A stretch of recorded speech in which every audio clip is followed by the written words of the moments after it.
Ja et ma väga hästi pidasin eelmine hooaeg vastu just sellepärast, et ma alustasin eelmine hooaeg siin Tallinnaga väga varakult. Et me ei olnud pannud kohe täis maksimumjõudlust peale, et me alustasime rahulikult jooksuga, sörgiga, tegime kummiharjutusi, valmistasime kõik liigesed ja väiksed lihased ette, et tänu sellele kindlasti pead hästi vastu. Tallinnal nüüd HC Tallinnal on ka väga tähtis kõik see professionaalsus.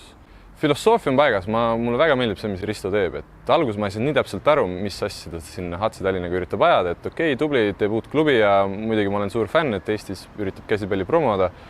Aga nüüd, kui ma olen aasta aega välismaal olnud, siis ma olen täpselt, et just need asjad, mida ta nii väga siin rõhutab ja surub, et need on täpselt need asjad, mis Eestis ongi puudu, et ta teeb meile siin koosolekuid ja loenguid, iga kord see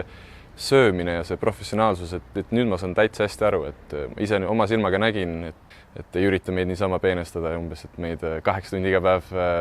magatada ja et me sööks iga päev 5 korda ja et tegelikult räägib õiget juttu ikka. Praegu mul on kindel plaan, ma tahan 3 aastaks veel kindlasti sinna jääda, siis ma saan ülikooli tehtud, saan 3 aastat arendada rahulikult. Eelmine aasta mul oli kindel eesmärk areneda, kohaneda, suuremaks, tugevamaks saada, ma võtsin peaaegu 10 kilo juurde, aga nüüd ma tahan just sükest kogemust saada